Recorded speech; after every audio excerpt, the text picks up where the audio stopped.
George Patton, the legendary American general known for his audacity and explosive temper, died under circumstances that continue to generate controversy more than 70 years later. Officially, a car accident ended his life, but multiple accounts point to intrigues, conspiracies, and hidden forces that may have wanted to silence him. Was it really an accident or something more? In this documentary, we'll examine the facts, rumors, and secrets behind his final days, revealing a story far more complex than the official version. George Patton, the general who defied war. George Smith Patton was born on November 11, 1885, in San Gabriel, California, into a family deeply rooted in American military history and tradition. His lineage reflected the ideals of honor, discipline, and service that would define his life. His father, George Patton Sr., came from a wealthy family with roots in Virginia and was a man of strong character, raised with values of leadership, responsibility, and pride in his family heritage. His mother, Ruth Wilson Patton, exerted an equally significant influence, instilling in him principles of righteousness, religiosity, and a strong sense of duty. From a young age, Patton witnessed the importance of discipline, social structure, and family reputation, elements that would shape his personality in adulthood. Patton's childhood was marked by early exposure to military history. His family zealously preserved artifacts, mementos, and stories from ancestors who had served in conflicts such as the American Civil War. These stories became part of his upbringing, cultivating in him a deep respect for warfare as an art and for personal courage as the supreme virtue. Patton was an energetic, bold, and competitive child, traits that quickly became evident at school and in physical activities, where he stood out for his determination and tendency to take calculated risks. His education wasn't limited to books. Sports, horseback riding, and physical training were part of his development from a very early age, contributing to the formation of an action-oriented and resilient character. In 1904, Patton entered the United States Military Academy at West Point, a step that would define his career and solidify his vision of leadership and warfare. At West Point, he distinguished himself not only for his athletic ability, but also for his dedication to study and military strategy. His instructors observed in him a unique combination of tactical intelligence, audacity, and determination, as well as a strong temperament and an uncompromising character, traits that would earn him both admiration and conflict with his superiors. His academic and military training at West Point provided him not only with theoretical knowledge of military history and tactics, but also with the extreme discipline, leadership skills, and understanding of the Army as an institution that would be fundamental to his future career. From his youth, Patton also cultivated a deep interest in military history, studying in detail the campaigns of Napoleon, Frederick the Great, and other great strategists. This passion translated into his belief that warfare was an art that combined audacity, rapid movement, and the exploitation of the enemy's weaknesses. At the same time, he developed a character that valued personal discipline, courage, and excellence, concepts he would strictly apply in his dealings with the soldiers and officers under his command. His early upbringing, both at home and in academic and physical education, laid the foundation for a leader who would later be recognized not only for his strategic ability, but also for his dominant personality, his explosive temper, and his capacity to inspire and, at times, intimidate those around him. In short, George Patton's origins were deeply intertwined with family tradition, rigorous military training, and exposure to an ideal of leadership based on discipline, courage, and excellence. This combination of factors shaped him from childhood into a man destined for war, decisive action, and the building of a military legacy that would be remembered for generations.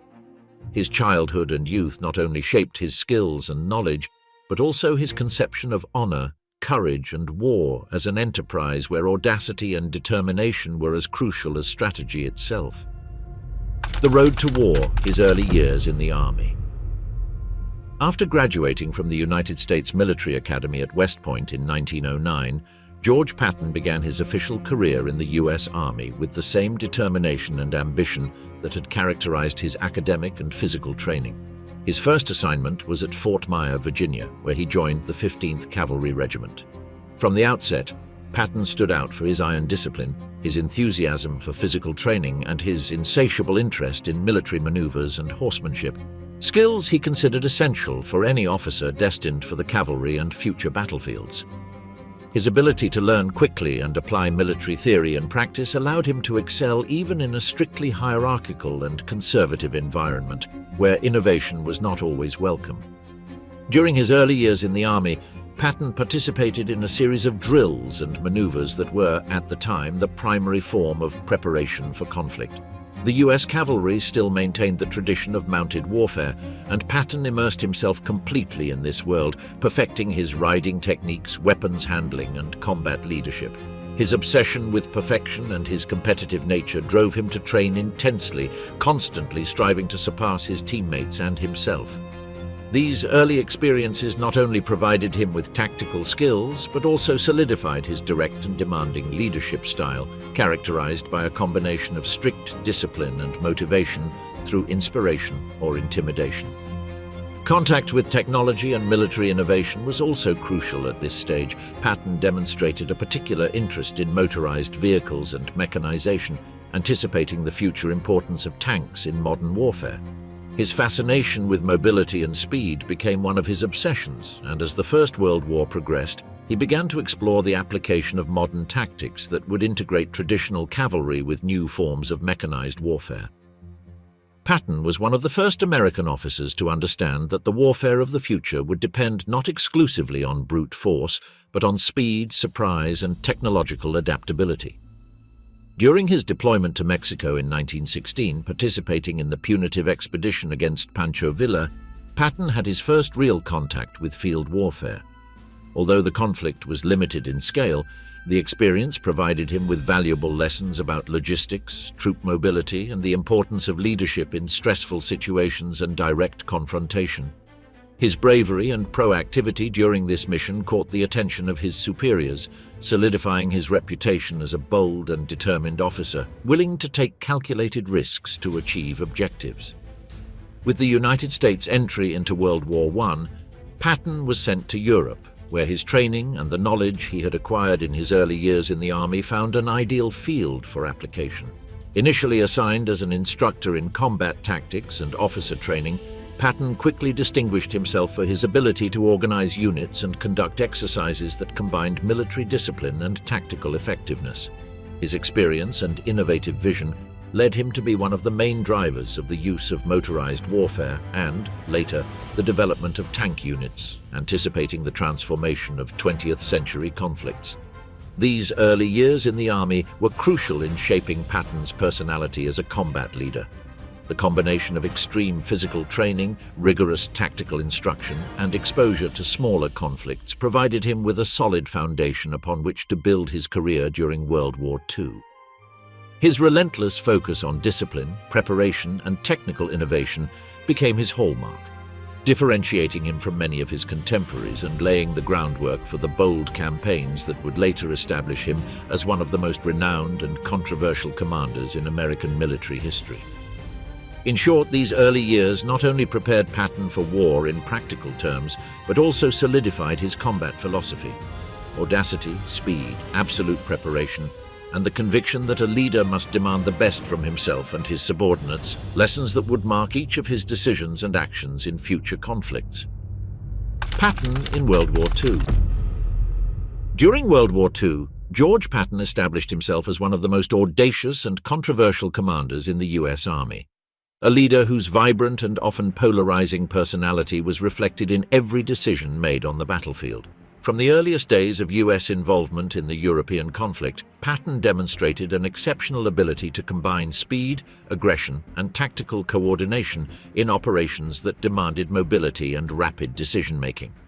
His reputation as a fiercely competitive leader resulted in highly motivated and disciplined units prepared to execute complex maneuvers under extreme conditions. Patton played a crucial role in the North African campaign, where his assignment to Second Corps enabled him to reorganize and revitalize American forces after initial defeats against Erwin Rommel's Afrika Korps. His focus on rigorous training, strict discipline, and soldier morale transformed an inexperienced army into a force capable of engaging Axis veterans. His emphasis on physical fitness, terrain knowledge, and familiarity with armored vehicles and artillery allowed his divisions to move with unusual speed, which often proved decisive in overcoming enemy defenses and maintaining constant pressure on German and Italian forces. The Sicilian campaign and the subsequent invasion of France further underscored his command style. Patton was renowned for his audacity, frequently employing rapid advance strategies that sought to outflank the enemy before they could regroup. His constant attack philosophy rested on the premise that sustained offensives would break through not only enemy lines but also the morale of their troops. However, his explosive temper and extreme discipline also created tensions with other Allied commanders who sometimes considered his methods too risky or provocative. Even so, his tactical success was rarely questioned. Every operation where his approach was decisively applied tended to result in significant advances and the consolidation of crucial strategic positions.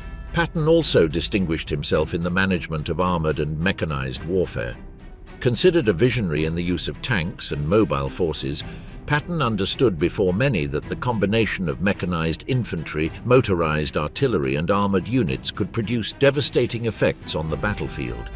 His meticulous coordination of combined attacks, along with his swift exploitation of gaps in enemy defenses, enabled successful operations that disrupted the enemy's rhythm and caused disorganization, flight, and surrender of German troops on multiple fronts. His personality, often as controversial as it was effective, also played a role in the leadership dynamics of his troops. Patton was known for his motivational speeches, his public displays of daring, and his demand for excellence. Although he could be tough to the point of brutality, the soldiers under his command respected him and in many cases admired him for his courage and the clarity of his strategic vision. His style was direct, often aggressive, and reflected a combination of self-confidence, extreme discipline, and a deep understanding of the psychological impact on the enemy and on his own men. However, this intensity also generated controversy. Patton had confrontational episodes with subordinates and colleagues, and certain incidents, such as the infamous case of the beating of soldiers suffering from combat stress, called his methods into question and led to his temporary removal from some command positions. Even so, his return to the front proved that his strategic and tactical skills were too valuable to ignore.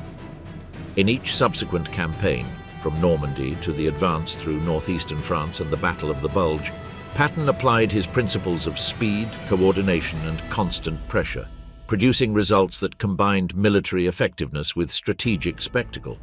In short, World War II showcased Patton as an exceptionally capable commander, possessing a unique blend of audacity, tactical vision, charismatic leadership, and a sometimes controversial nature. His ability to execute rapid operations, capitalize on mobility, and maintain high morale made his forces a model of military effectiveness.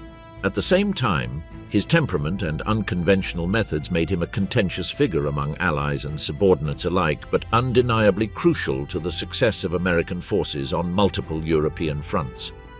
His legacy during this period is measured not only by victories on the battlefield, but also by the way he redefined mobile and armored warfare and how his intense personality left an indelible mark on the military history of the 20th century. George Patton's battlefield style was characterized by a unique combination of strategic audacity, relentless discipline, and a personality that inspired both admiration and controversy.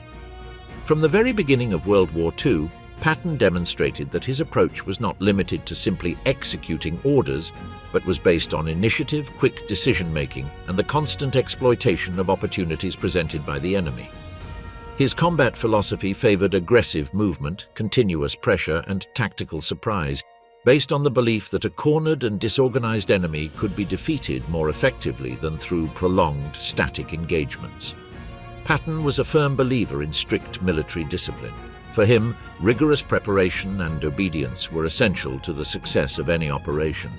This translated into intensive and demanding training, where soldiers had to learn to operate tanks, armored vehicles, artillery, and communications with absolute precision. Attention to detail and the insistence that each man understand his role were part of his comprehensive strategy, and although many considered his methods harsh or even cruel, the effectiveness of his units reinforced the validity of his approach. However, discipline wasn't just about technique. Patton believed in strength of character and psychological resilience. His motivational speeches, full of intensity and vehemence, sought to inspire confidence, courage, and determination in his troops. The soldiers who served under him learned to take calculated risks, move quickly, and maintain the initiative at all times. His charisma and personal energy generated an almost visceral identification between the troops and their commander, which often translated into superior performance in situations of extreme stress. Patton's tactical approach focused primarily on mechanized and armored warfare. He understood earlier than many that the combination of tanks, motorized vehicles, and mobile artillery could decisively break through enemy lines. His operations were characterized by rapid incursions, aggressive flanking maneuvers, and the immediate exploitation of any gaps in the enemy's defenses. This style, known as war of movement or blitzkrieg by the Americans, allowed his divisions to advance swiftly and keep the enemy at a constant disadvantage. Despite his successes, Patton's personality created tension with other Allied leaders and subordinates. His direct, sometimes arrogant style and controversial statements brought him into conflict with political and military figures. Incidents such as the beatings of soldiers suffering from combat stress in Sicily called his methods into question and led to his temporary removal from certain command positions. These episodes illustrate how his personal boldness, which could be an advantage on the front lines, could also become a diplomatic and political obstacle. Nevertheless, even his detractors acknowledged that Patton possessed a gift for command. His combination of strategic foresight, profound knowledge of mechanized warfare, and ability to inspire unwavering loyalty in his troops was exceptional. Every offensive under his leadership combined precision, speed, and psychological pressure on the enemy, often resulting in significant advances and the capture of prisoners, supplies, and territory with minimal delay. Patton's bold style also included a personal approach to risk. He never shied away from putting himself on the front lines, which reinforced his men's perception of bravery and demonstrated that orders were not mere abstract instructions, but plans backed by the conviction of the one issuing them. This proximity to danger also had a symbolic effect, boosting the morale of his troops and underscoring the philosophy that aggressiveness and initiative were essential for victory. Ultimately, Patton's career was defined as much by his battlefield success as by the intensity of his leadership style. His approach combined disciplinary rigor, tactical mobility, personal audacity, and a profound understanding of military psychology. Every decision, every move, and every interaction with his troops was designed to maximize the efficiency, impact, and cohesion of the army under his command, even if this generated conflict or controversy away from the front lines. His legacy in this regard is not only the military victory, but the creation of a leadership model that blends strategy, character, and audacity, leaving an indelible mark on American and world military history. George Patton's final movements during the European campaign represent a period of strategic intensity, audacious maneuvers, and the consolidation of his reputation as one of the most decisive commanders of World War II. Following the Normandy landings in June 1944, Patton assumed command of the U.S. Third Army, a unit designed to conduct speed, maneuver, and exploitation operations with the mission of advancing rapidly through France, securing supply routes, and destabilizing German defenses in depth. From the outset, his approach was to differentiate between slow, methodical advances and rapid offensives that maximized surprise and pressure on enemy forces. During the summer and autumn of 1944, Patton led his army eastward through Normandy, crossing the Seine and pushing German forces into increasingly compromised positions. His ability to coordinate armored units, mobile artillery, and mechanized infantry allowed the Third Army to exploit gaps in the German lines with unprecedented speed, capturing key cities, cutting supply routes, and contributing to the disintegration of the German Western Front. His famous crossing of the Moselle and the capture of Metz are clear examples of how his bold and aggressive style not only accelerated the offensive, but also inflicted considerable psychological damage on the enemy. The winter of 1944 to 1945 marked one of the most critical moments for Patton and his troops, the Battle of the Bulge, also known as the Ardennes Offensive. Faced with a surprise German counteroffensive, Patton displayed exceptional ability to react swiftly and effectively. He ordered an abrupt turn of his forces northward, a forced march maneuver that allowed the Third Army to stabilize the front and launch a decisive counterattack. His understanding of logistics, terrain, and time was crucial in halting the German advance, recapturing strategic positions, and rescuing Allied units trapped in southern Belgium and Luxembourg. This combination of speed, foresight, and immediate decision-making further cemented his reputation as a commander capable of handling critical situations effectively.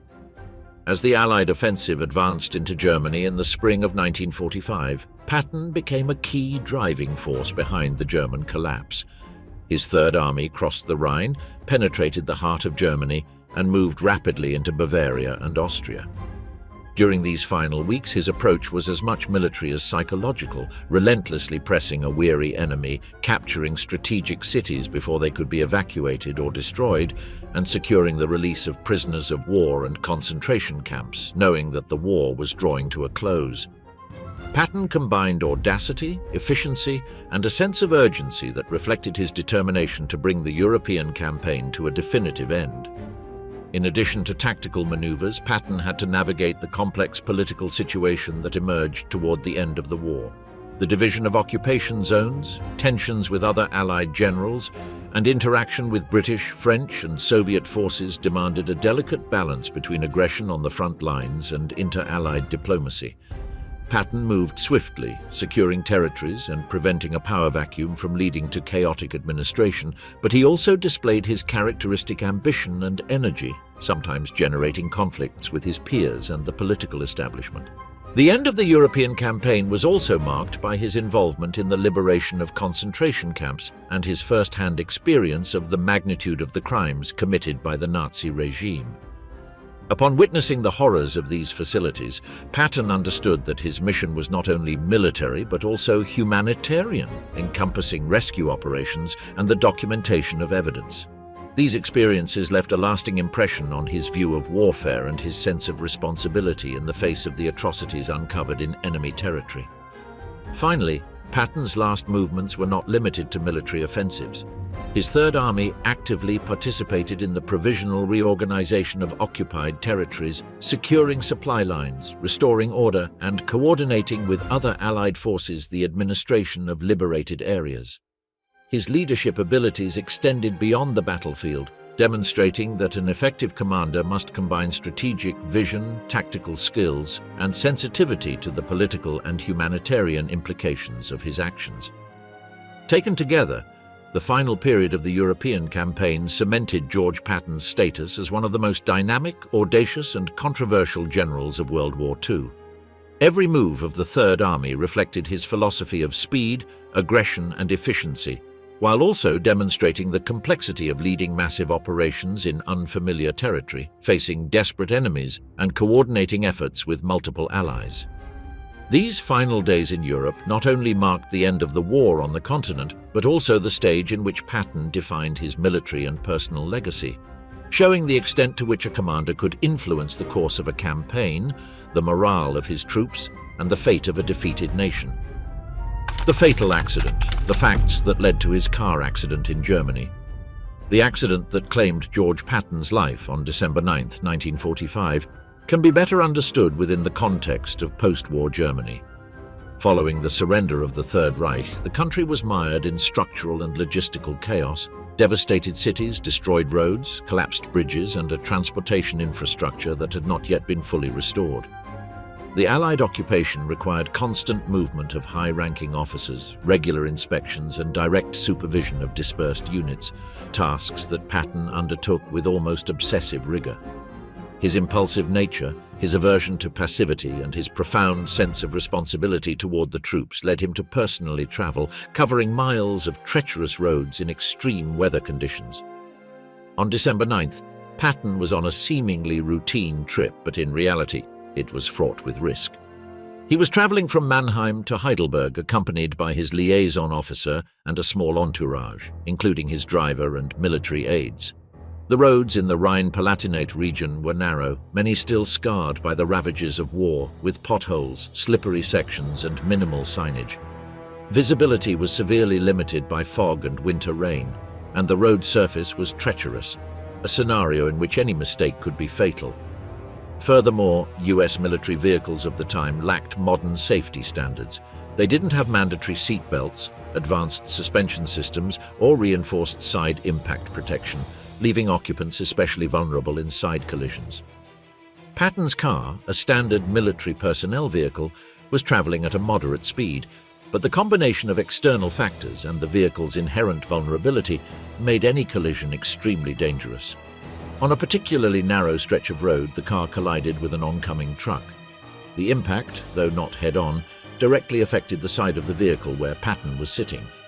The force of the collision caused fractures in his cervical spine and severe spinal cord damage, injuries that were immediately critical. His companions suffered minor injuries, but none escaped unharmed, demonstrating how the surrounding conditions and the precariousness of the vehicles could transform a relatively common accident into a fatal tragedy. The weather and infrastructure played a decisive role. During that winter of 1945, Germany experienced low temperatures, rain, and constant fog, which reduced visibility and made the road dangerously slippery. The American military, accustomed to driving on wider, better-maintained roads, found themselves on extremely adverse terrain. Furthermore, the psychological pressure Patton placed on himself to oversee the occupation and maintain order led him to minimize risks, relying on his experience, which paradoxically increased his vulnerability. This accident, though seemingly fortuitous, was amplified by the particular circumstances of the post-war period: damaged infrastructure, the constant mobility required of high-ranking officers, improvised safety measures, and Patton's personal determination to remain active in the field. The tragedy combined the general's audacity with the uncontrollable circumstances of the environment, demonstrating that even figures of immense experience and skill could succumb to the lethal mix of physical, technological, and environmental conditions. The context surrounding the accident that would claim George Patton's life cannot be understood without considering his personality and the leadership style that characterized his entire career. Patton was a man of action, accustomed to speed and improvisation on the battlefield, with an almost obsessive drive to maintain direct control over his troops and personally oversee every operation. During the war, this attitude translated into rapid advances, bold decisions, and a leadership style that combined charisma with strict discipline. However, these same characteristics that earned him respect and notoriety also made him prone to taking extreme risks, often underestimating external conditions and relying on his ability to react to any eventuality. Even after the German surrender and with the war formally over in Europe, Patton continued to apply the same approach. He inspected scattered units, oversaw troop movements, and visited occupied areas with the same intensity and energy as in combat times, showing an absolute aversion to the administrative routine from headquarters. The journey to Heidelberg on that fateful December 9, 1945, fits perfectly within this context. Patton was traveling with his liaison officer and a small group of assistants in a standard military vehicle that, while robust for the time, lacked modern safety features. The road between Mannheim and Heidelberg was narrow, with wet and slippery surfaces due to rain and winter fog, as well as sharp curves that demanded maximum concentration. The combination of these conditions and Patton's decision to travel personally, even in vehicles where the occupants were exposed and lacked sufficient side protection, made the risk of an accident considerable. The side collision with an oncoming truck occurred on a particularly narrow stretch of road, which amplified the force of the impact. Patton, who was in the passenger seat, suffered severe cervical fractures and spinal cord damage, injuries that quickly became critical and left him with irreversible injuries. Immediate medical attention was limited by the severity of his injuries. Officers and staff from the American Red Cross transported him to a hospital in Heidelberg, where he received intensive care. Doctors faced respiratory and circulatory complications resulting from the spinal cord injury, complications that could not be controlled despite constant intervention.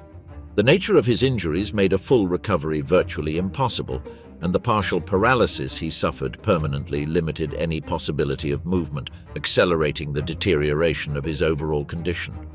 The medical efforts were intense, reflecting Patton's importance as a high-ranking military figure and the impact his death could have on troop morale and the administration of the occupation in Germany. His status as an emblematic commander meant that any transfer, treatment, or surgical procedure had to be carried out with the utmost diligence and attention to the safety protocols available at the time, without this, unfortunately, altering the fatal outcome. The accident also generated fertile ground for speculation from its very first hours. Patton's career had been marked by controversial episodes, from his criticisms of the Allied administration to his contentious decisions on the European front, which fueled conspiracy theories about possible sabotage or deliberate intervention. Some voices suggested that his rigid stance on the occupation, his open friction with political authorities, and his impetuous nature might have motivated certain sectors to consider his elimination. However, the available historical evidence strongly indicates that the immediate and direct cause of his death was a car collision in extremely adverse conditions: damaged roads, adverse weather, physical exposure in the vehicle, and the magnitude of the impact on the car in which he was traveling.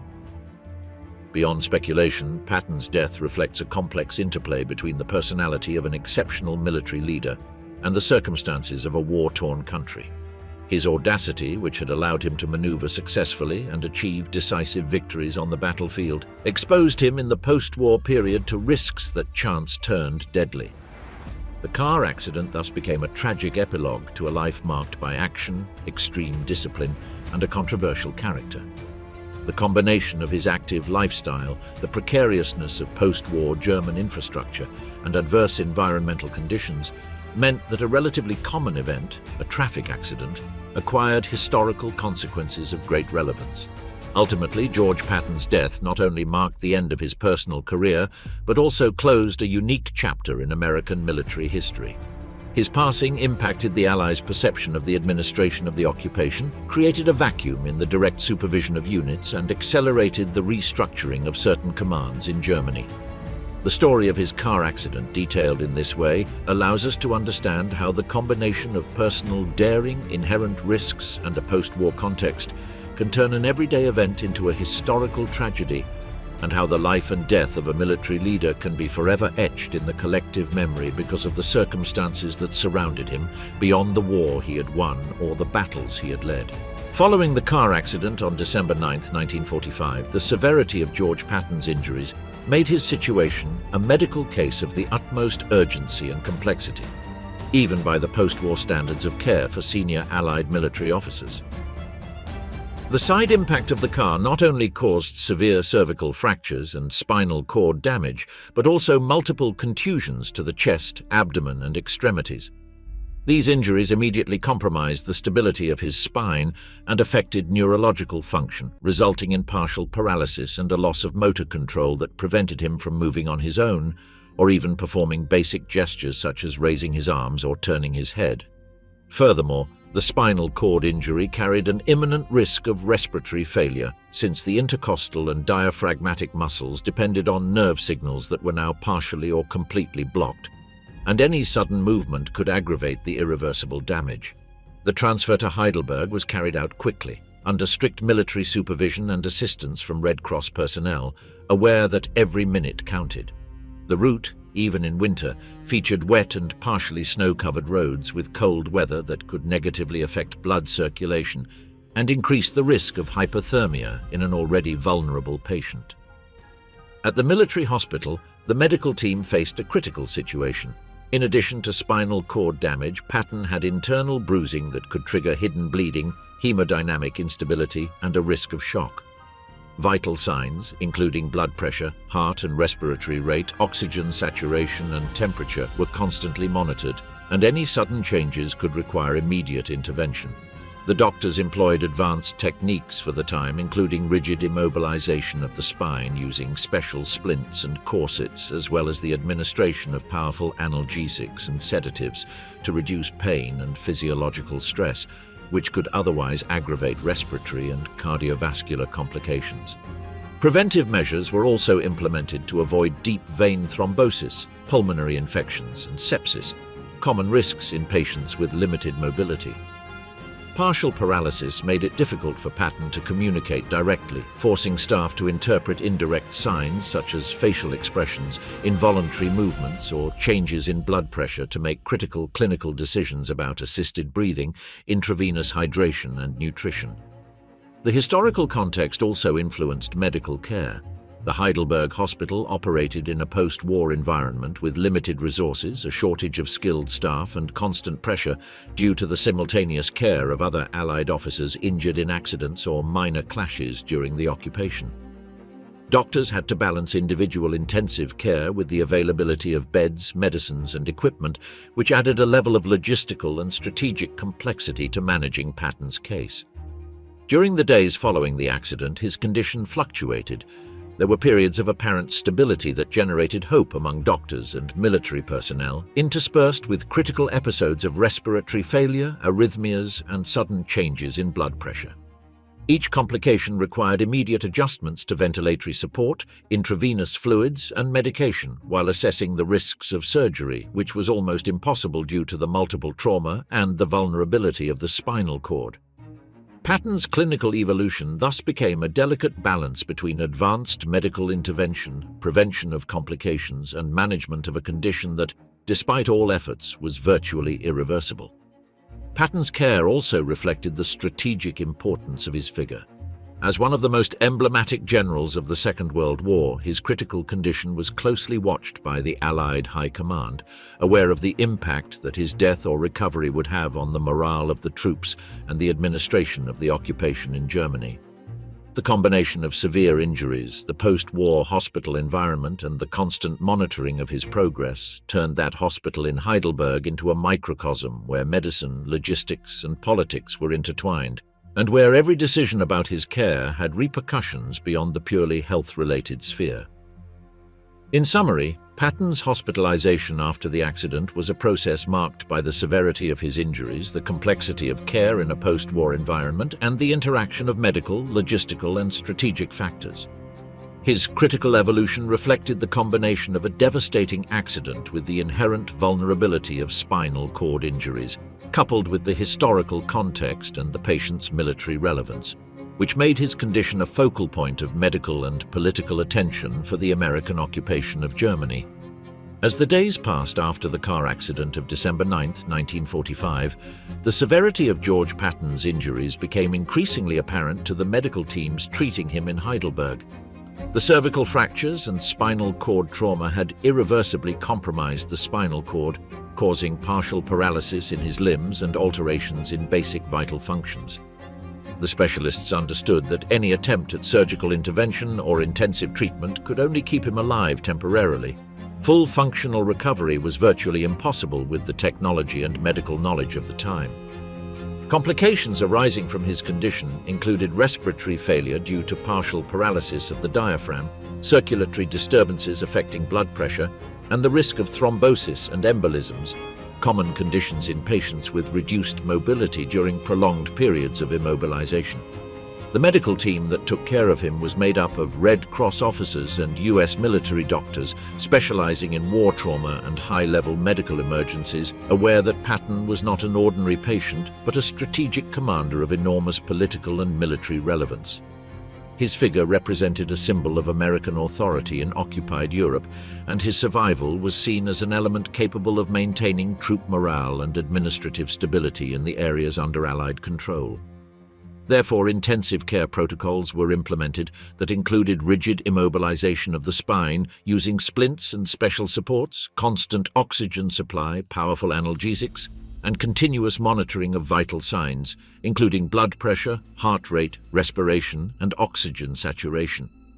Every clinical decision was made with extreme care, considering the risks that any surgical intervention could generate in a patient with multiple traumas and neurological vulnerability.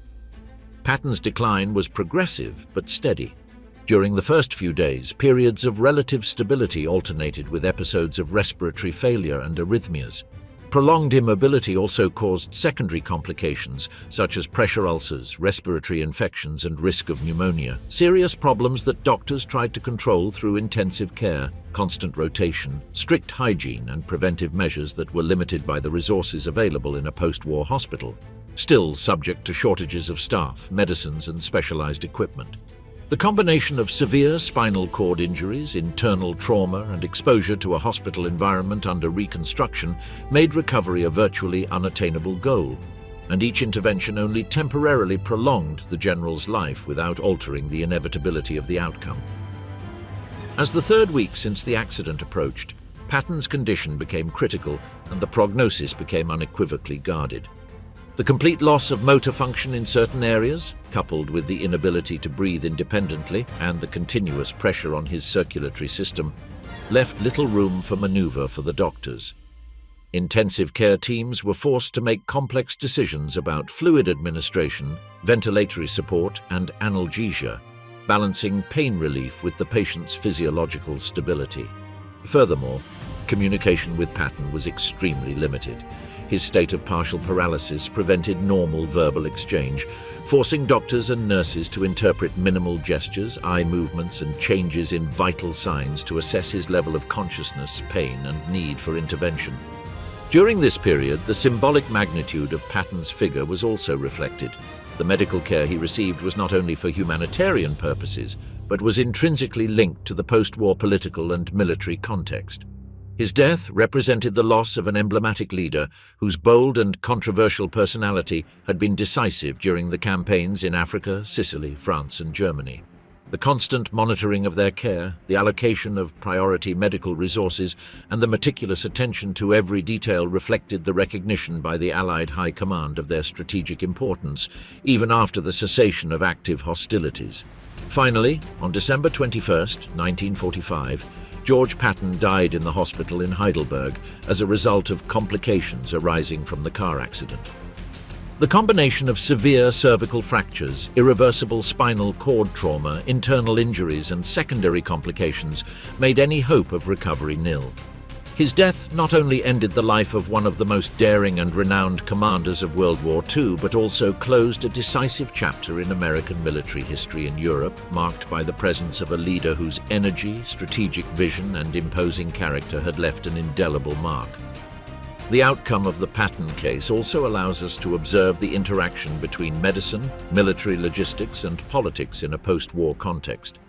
The efforts to prolong his life reflected the limitations of the medical science of the time in the face of complex traumas, the importance of resource management in a hospital under constant pressure, and how the figure of a military leader could transform clinical care into an act of strategic relevance.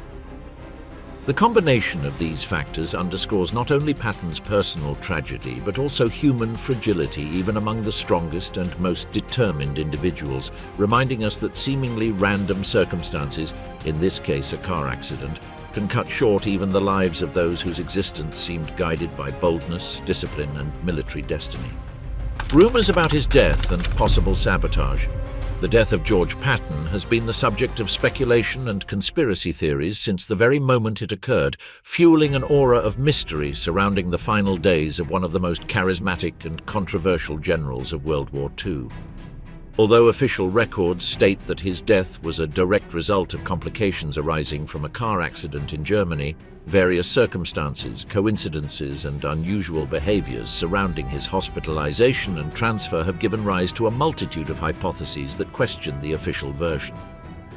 One of the most persistent theories suggests that Patton may have been the target of an assassination attempt or sabotage, whether for political, strategic, or personal reasons.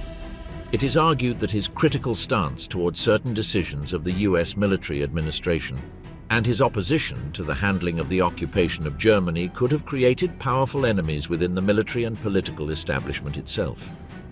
Patton was a commander who did not hide his opinions, and his tendency to question superior orders, as well as his confrontational attitude towards the Allied command, made him vulnerable to internal intrigues. Some researchers point to striking coincidences. The vehicle Patton was traveling in, which suffered the accident, had conditions that, according to witness accounts, could have favored a rollover or unexpected mechanical failure. The road, the type of transport, the speed, and the lack of modern safety measures are elements that, in retrospect, have been analyzed as possible factors that someone could have manipulated to guarantee a fatal outcome. However, these conjectures have never been proven with concrete evidence. and military archives remain incomplete or partially classified, which keeps speculation alive. Another line of theory focuses on the political context of the time. Patton, known for his hardline views on the post-war period, had plans and opinions about the occupation of Germany that differed from those of his superiors and from official Washington policy. Some researchers suggest that his focus on reconciliation with Germany and his perception of an early Soviet threat would have generated tensions with American and British allies who viewed with suspicion any attempt at rapprochement that could complicate the strategy of controlling Europe. According to some conspiracy theorists, these tensions would have created a scenario in which his death could have been hastened and disguised as an accident. The fact that Patton died shortly after the war, in the midst of the German occupation and while his influence was still considerable, has also fueled rumors. The speed with which he was transferred, the medical care he received, and the decisions regarding his hospitalization have been examined by alternative historians as indications of irregularities, although most experts agree that these were standard protocols for the time. However, the combination of his fame, controversial personality, and the military secrecy surrounding him has given rise to conspiratorial interpretations. Despite these theories, medical analysis and official records agree that the injuries suffered were devastating. Severe cervical fractures, spinal cord damage, and internal complications made his survival unlikely even by current medical standards. The theory of a deliberate attack lacks tangible evidence but persists in the popular narrative due to the fascination with Patton as a historical figure, his reputation for daring, and the symbolism of his death at a time when he still wielded great influence. The mystery has also been amplified by popular culture. Books, films, and documentaries have all contributed to perpetuating the idea that Patton's death was surrounded by suspicious circumstances, mixing historical facts with dramatization. The combination of his character, his military career, and the complex political context of post-war Europe has led to interpretations ranging from military intrigue to international conspiracy, exploring possibilities ranging from a targeted assassination to an accident deliberately facilitated by people with hidden interests. Ultimately, these theories reflect the tension between documented historical evidence and the fascination with the enigmas surrounding iconic figures. Although medical and official records support the accident version, interest in Patton as a symbol of military daring and personal controversy fuels a debate that continues to this day. Every element, from the mechanics of the accident to the political context, has been analyzed and reinterpreted, and the total lack of transparency in some archives of the time has allowed the myth of George Patton's mysterious death to persist as an intriguing chapter within the history of World War II and post-war Europe. The death of George Patton, beyond the rumors and speculation that have circulated for decades, is supported by a solid body of official documents and files that allow us to accurately reconstruct the sequence of events and understand the decisions made regarding his care and custody after the accident. On December 9, 1945, during an inspection trip in the Rhine-Palatinate region of Germany, Patton suffered a car accident which, although seemingly accidental, had immediate and serious consequences. From the moment of the crash, US authorities implemented a comprehensive investigation protocol which included collecting testimonies from officers and companions present, reports from the military police, and a detailed analysis of the vehicle and road conditions.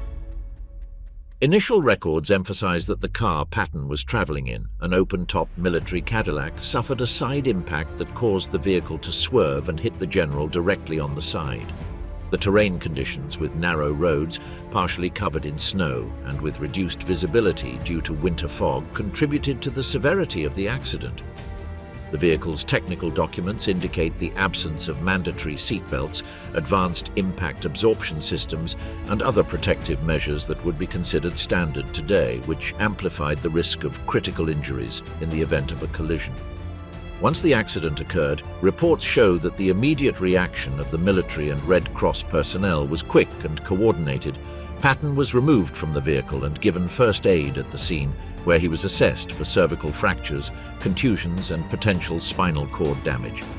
The transfer to the Heidelberg Military Hospital was carried out under constant supervision, with a medical team prepared to care for senior Allied commanders and equipped to maintain the stability of a patient with severe trauma. The documents detail each step of the procedure: stabilization of the spine, rigid immobilization, oxygen supply, and administration of powerful analgesics to control pain, as well as preparation for possible surgical interventions which, given the limitations of the time, offered limited success. Internal Army and Supreme Allied Command files also reflect the strategic concern generated by Patton's health. His position as a renowned commander in Europe not only conferred symbolic value upon him, but also had practical implications for troop morale and the administration of the occupation. Therefore, a daily monitoring of his progress was established, with frequent consultations with specialists in trauma and orthopedic surgery, reports on the state of vital signs, and continuous decisions on the administration of sedatives and respiratory care. These documents show that the doctors were fully aware of the severity of the cervical fractures and spinal cord damage, and that the prognosis was extremely guarded from the first days, with the understanding that any intervention would only temporarily prolong life with no possibility of functional recovery. Furthermore, official records definitively rule out any intention of sabotage or deliberate action against Patton. The investigations included interviews with all witnesses, a detailed inspection of the vehicle, and an analysis of road conditions, concluding that the accident was the result of a combination of factors: Patton's driving style, his preference for traveling in open vehicles without safety restrictions, adverse weather conditions, and post-war infrastructure. Medical and police documentation corroborates that the outcome was inevitable given the circumstances, emphasizing that his death was a direct consequence of the traumatic injuries suffered and not of any intentional external action. The documents also provide context for the care Patton received at the hospital, reflecting the post-war medical limitations and the maximum efforts deployed within those constraints. Every surgical intervention, every vital sign monitoring, and every preventive procedure was accurately documented, demonstrating that the medicine of the time reached its limit in the face of severe spinal cord injuries, respiratory failure, and multiple thoracic trauma. The reports describe the general's evolution during the days following the accident, periods of relative stability followed by critical episodes, respiratory complications, unstable blood pressure, and a constant risk of infections, thrombosis, and pneumonia. The declassified files related to the death of George Patton not only offer a detailed chronology of events, but also reflect the careful institutional handling that the US authorities exercised in the face of an event of high historical and media impact. Following the accident on December 9, 1945, the military administration understood that the death of a general of Patton's stature could have repercussions on troop morale, the stability of the Allied occupation of Germany, and public perception of post-war control. Therefore, internal memos and communications show a strategic approach to controlling the narrative. Information available to the press was limited, officers were instructed to offer consistent statements, and medical reports were carefully reviewed before being released, with the intention of separating verifiable facts from speculation and preventing the spread of rumors that could fuel conspiracy theories. Among the most relevant documents are the original medical records, which meticulously detail Patton's evolution during the 12 days he remained alive after the accident. Every intervention, from initial stabilization to surgical procedures and intensive monitoring of vital signs, was systematically recorded. The reports include daily notes on his partial paralysis, the progression of respiratory and circulatory complications, the onset of internal bleeding, and the management of secondary infections, elements that together determined his death on December 21, 1945. These documents clearly show that death was not immediate, contradicting sensationalist or popular accounts that suggested an instantaneous outcome, and highlight the doctor's ability to keep him alive as long as possible despite the severity of the injuries. Other secret files released decades later include expert assessments on the possibility of sabotage, negligence, or outside intervention. Engineers and mechanics thoroughly inspected Patton's vehicle, reviewed road conditions, analyzed visibility and weather conditions, and examined the dynamics of the accident. The conclusions were unanimous. There was no evidence of intentional manipulation or deliberate external action. These scientific and technical assessments reinforce the official version of a random accident and allow us to understand that the conspiracy theories that emerged later lack empirical support. The behavior of the vehicle's occupants and the movements of other cars in the area were even analyzed, confirming that the incident occurred due to a combination of natural and human factors and not due to external interference. Furthermore, the documents reveal the special attention given to hospital logistics and the care of the general. Records indicate that Patton was treated by highly qualified medical teams who had experience in high-level military trauma and who applied the most advanced techniques available in the post-war era. Rigid immobilization methods, respiratory support, and analgesic control were employed, as well as constant monitoring to prevent common complications in immobilized patients, such as thrombosis or pneumonia. The coordination between the different levels of medical and military command made it possible to document each procedure, evaluating risks and benefits in a context of limited resources and constant pressure on the health personnel, which demonstrates the extraordinary effort invested in prolonging Patton's life and preserving his dignity in critical conditions. These archives also reflect the importance that Patton had for the Allied administration, not only as a military commander, but as a symbol of leadership and authority in Europe. The concern for his health and the handling of information shows that his figure transcended the purely military. His death could have had political consequences, affected the morale of the troops, and altered the perception of control in the occupied region. The documentation demonstrates that, even in a context of medical emergency, there was scrupulous care taken in communication and preserving the general's image, showing how the administration combined science, logistics, and communication strategy to manage the crisis. Taken together, the release and study of these documents allow us to construct a complete and accurate account of Patton's last days. They show the emergency medical care, the chronological evolution of their injuries, the attempts at stabilization, and the inevitability of their death due to the magnitude of the cervical fractures and spinal cord trauma. They also demonstrate the absence of sabotage or external intervention, strongly refuting many of the speculations that arose later. This body of documentation not only sheds light on a specific episode in American military history, but also underscores the importance of historical record-keeping, institutional transparency, and rigor in the investigation of events involving internationally significant figures. Finally, the analysis of these files helps to demystify Patton's end, allowing us to differentiate between the legend surrounding him and the verifiable facts. They offer a comprehensive study that combines medical, logistical, strategic, and administrative elements, showing how even the most emblematic figure of World War II could be affected by human, technical, and environmental factors, and how official documentation is key to preserving historical memory and providing a coherent, detailed, and verifiable account of the death of one of the most iconic generals in modern history. The legacy of George Patton, his military influence. George Patton's legacy transcends the simple enumeration of military victories. It is a complex construction that combines tactical influence, cultural impact, and the formation of a myth that has made him one of the most remembered generals of the 20th century. From a military perspective, Patton left an indelible mark on modern warfare thanks to his bold vision of mechanized warfare and the use of armored units. His emphasis on mobility, speed, and constant offensives changed the way troop deployments and combined force coordination were conceived.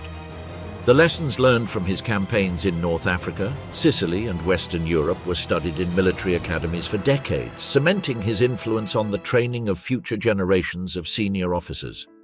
Beyond tactics, Patton influenced American and global military culture through his energetic personality, rigorous discipline, and ability to inspire troops. He was a leader who demanded excellence and, at the same time, was able to motivate through example and closeness with his men, though he was not without controversy. His charisma, direct style, and propensity for provoking debates within the high command created a polarizing figure. Beloved by some for his effectiveness and courage, criticized by others for his impetuosity and occasional disobedience to strict orders. This combination of audacity, discipline, and internal conflict contributed to his image as an archetype of the decisive and daring military officer. Patton's cultural impact also materialized in literature, film, and historical memory.